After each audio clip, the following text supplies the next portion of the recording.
Hi, my name is Cumby. I am the youth pastor for the Rock Youth Church at the Fountain of Praise on the continent of Texas in the city of Houston.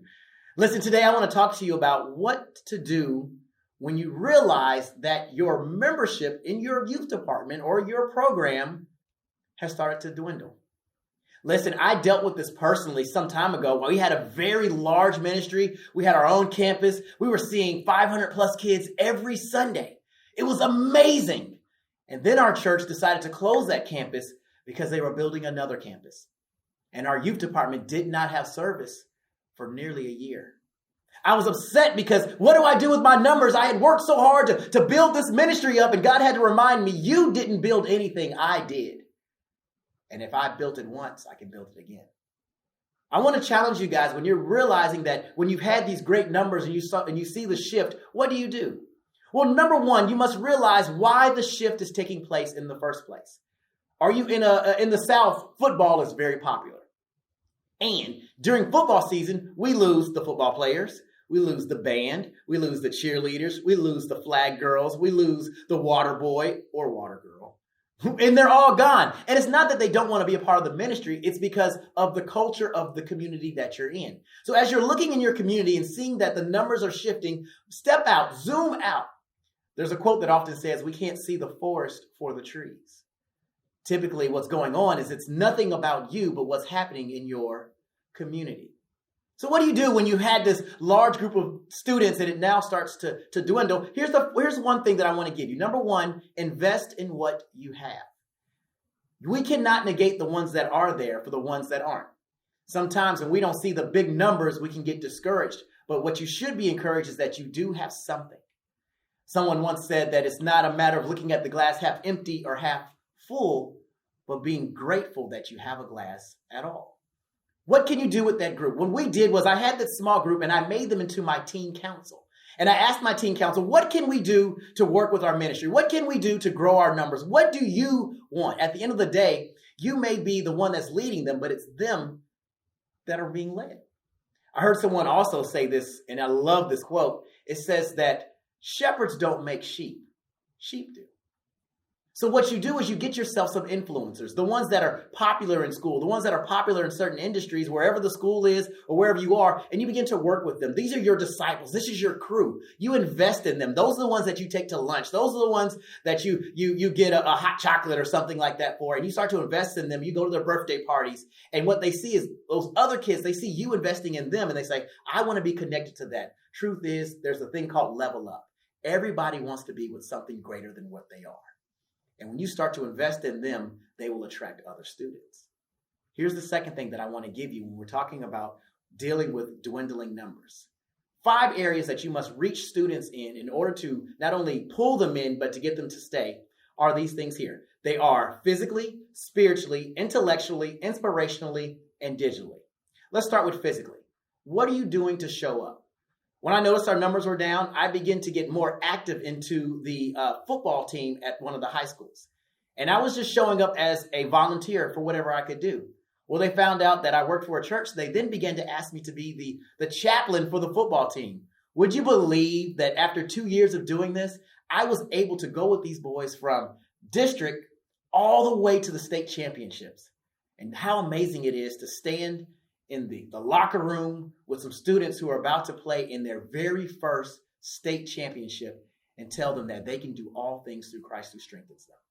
It was bigger than winning a game, but realizing that God gave them the ability to play in that game and to play to the best of their ability. Number one, physically show up. Number two, spiritually, you need to study. When you're working with those dwindling numbers, what are you providing? What meat are you serving at the table that those students are coming to eat from? Are you giving them some word or something that you just kind of ripped off the internet real quick or something that you just haphazardly put together? I'll tell you this. I love to eat. I'm from the South and we love good cooking. But I know when someone has put some time into their cooking and those who just kind of whip something together. Are you studying? That's the second one, spiritually. The third thing is intellectually. Are you relevant to the students that you're talking to? Listen, I am 39, almost 40 years old, and I work with teenagers. I can't go up to them and be like, yo, what's good? Are you doing bad.com? They're going to be like, excuse me, sir, we don't use them words. Sometimes we realize that the reason that there's a disconnect between us and our students is because we're using a language that they don't speak. True story, I was out of town speaking at a conference, and I got off the elevator, and there was a gentleman and his daughter there. And the gentleman's looking at me just lost as can be. And his daughter says, "Oh, well, this gentleman is my father. He's the last living monolingual Cherokee Indians." And I was like, "Oh, what?" And he's still looking at me lost as can be. Finally, she teaches me the word for hello. I say the word and he lights up. Honestly, the truth is sometimes the reason that we aren't able to intellectually or connect with our students is because we're not speaking their language. So number 3, intellectually, stay relevant by learning their language. Here's the 4th one, inspirationally. Are you seeing the good in your students? Are you one that's constantly berating them? Are you someone that, although your jokes may have a really good punchline, is it punching them in such a way that they don't want to come back for more information from you? Are you seeing the good? Are you inspiring them to realize that it's not so much where they are, but where they're going? Truth be told, let me give you this. Students will close their ears to your advice, but they'll open their eyes to your example. What are you doing that they can see physically that says, I got to be like that person? What does the scripture say that when they see you, they're saying, what must I do to be saved? Your lifestyle should be in such a way that it attracts them to a light that wants them to change. Here's the last thing, digitally. How are you reaching them on a social level? Truth be told, guys, you've got to get out there. Snapchat, Instagram, GroupMe. You've got to get on these things because these things are a way for you to infiltrate their community without even being there. Understand this. The pulpit is portable. It's narcissistic for us to believe they're going to show up because we bought a whole bunch of pizza. One of the things that we did in our ministry is we came up with this thing called GroupMe. Now, granted, I wish I had came up with GroupMe because I would have a way more expensive vehicle in my garage right now. But we did GroupMe, and what we did was we would throw things out there like scripture verses, or we would ask them, hey, what'd y'all think of Bible study, or what'd y'all think of this? And it moved the message beyond Sunday. Then I gave them a challenge. I said, hey, guys, we're going to see who can post a scripture verse every day. And every day, a different leader or different student would post a scripture verse.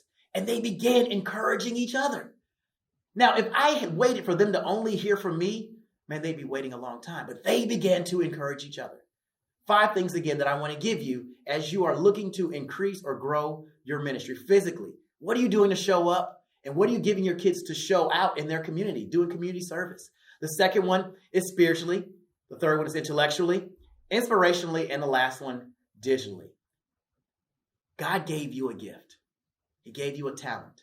Do you understand? It takes just as much work to bury it as it is to build it. You're going to work either way. So why don't you work to create something good? Because he gave you something good. Use it and then let God use you. Thanks a lot. It's Cumby. God bless.